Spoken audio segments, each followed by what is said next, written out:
Welcome back. There was some noise coming from the engine on my Suzuki SX4 for a couple days, and then one morning it wouldn't start anymore.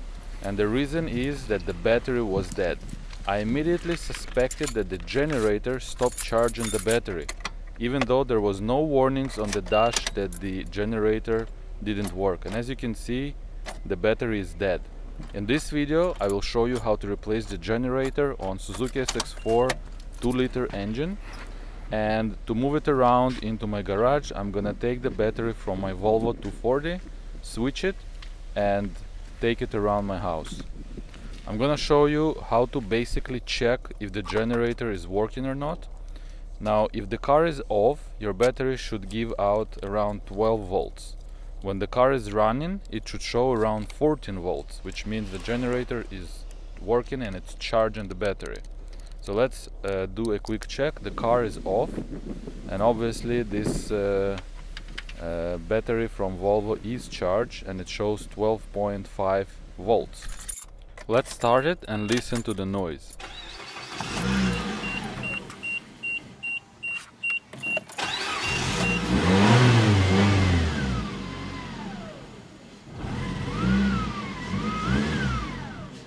You can clearly hear the whining noise. Now when the car is running, it should show 14 volts, and look, it only shows 12, which means the generator isn't working. It's right now running only on battery power. While I'm working on the car, I'm gonna put the drained battery on charge. It should take a couple of hours. Now, to get access to the generator, we need to raise the front of the car and remove the front passenger wheel. Of course, for safety, some jack stands. And the location of the generator is not the best on Suzuki. It's located on the right hand side over here, and it's pretty much exposed to the elements, so any deep water or puddles, you're gonna spray on it. Not the best location. To get access, you need to remove this splash guard, which held by a couple of clips.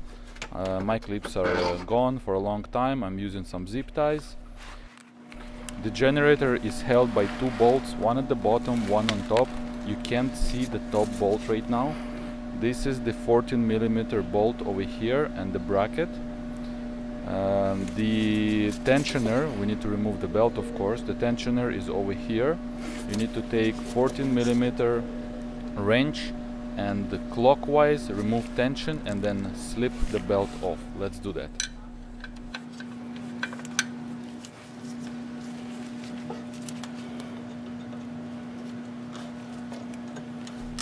With the belt off the generator, we can now kinda test it. I'm gonna turn it and see if there is any resistance and for any noise in the bearings on the generator. And yes, it's really hard to turn and it makes some noise which you can't really hear on camera. For comparison, let's take a look at a good used one from a wreck yard. It turns smooth without any noise, which confirms the problem. We're gonna continue removing here the 10mm bolt to remove this plastic splash guard on the generator.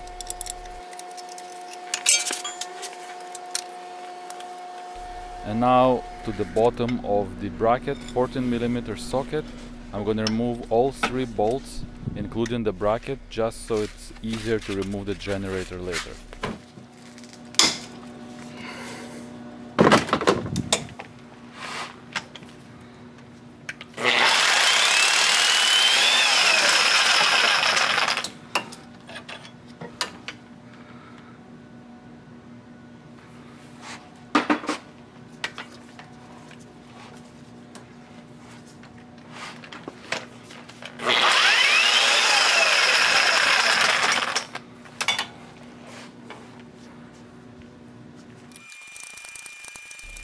So the bottom of the generator is now loose.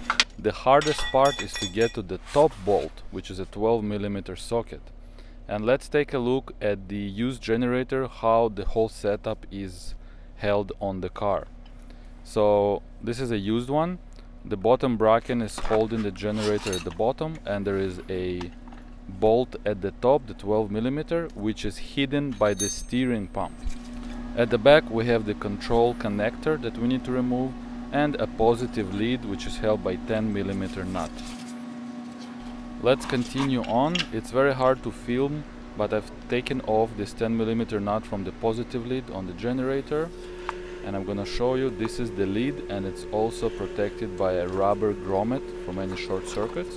The connector you'll need by feel to find a tab, press on it and pull from the generator. Everything is done pretty much over there by feel, very hard to see. To make the job easier, we'll need to raise the engine.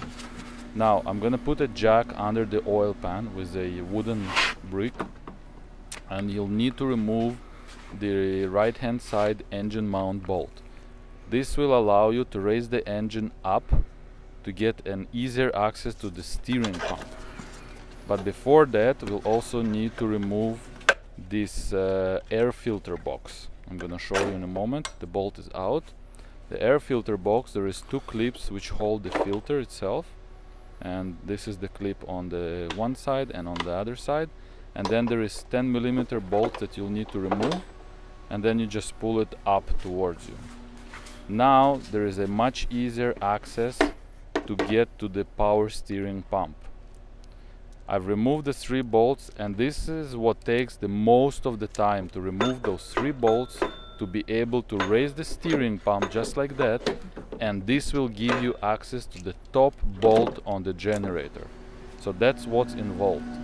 And now you can see my socket is on the upper bolt on the generator. It's a 12mm after I've removed the power steering 3 bolts. The top bolt is removed and the generator is out.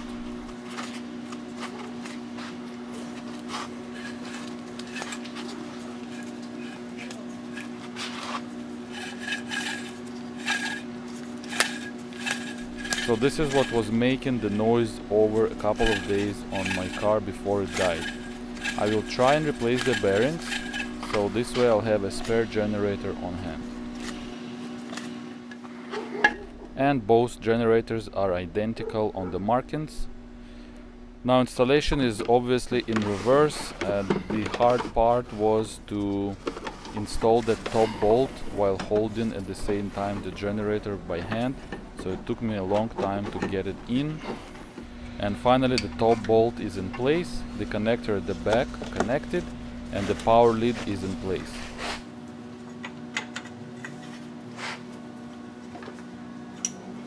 The whole process took me around 4 hours to complete by myself, and the hardest part was to unscrew the power steering pump. The 3 12mm bolts are very hard to get to, there is not much room to work. So it takes a lot of time to get the pump out. And here's another look of the pump. See how it goes up, and this is what gives you access to the top bolt on the generator. Now, putting the bolts back in, I've only put back 2 out of 3 because it was really hard, and no problem since.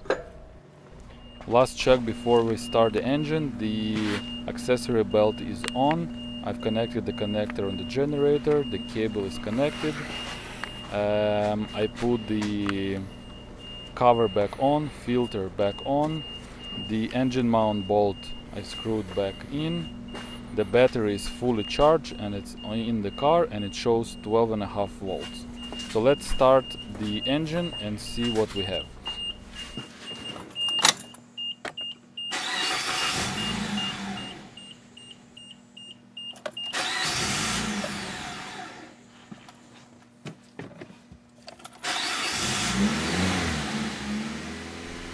Let me know in the comments below why the engine would stall at initial startup up until I rev the engine. So now it's running smooth. Now let's take a look at the voltmeter and see what we have. It's showing 13.3 and it's climbing, which means the generator now is functioning and it's charging the battery. I'm really glad that I did this repair by myself without any help. It was not an easy job to complete. And I hope that this video is gonna help someone with Suzuki SX4 with a 2-liter engine on how to replace the generator. So like this video, subscribe to my channel if you haven't yet, and I'll see you next time. Bye bye.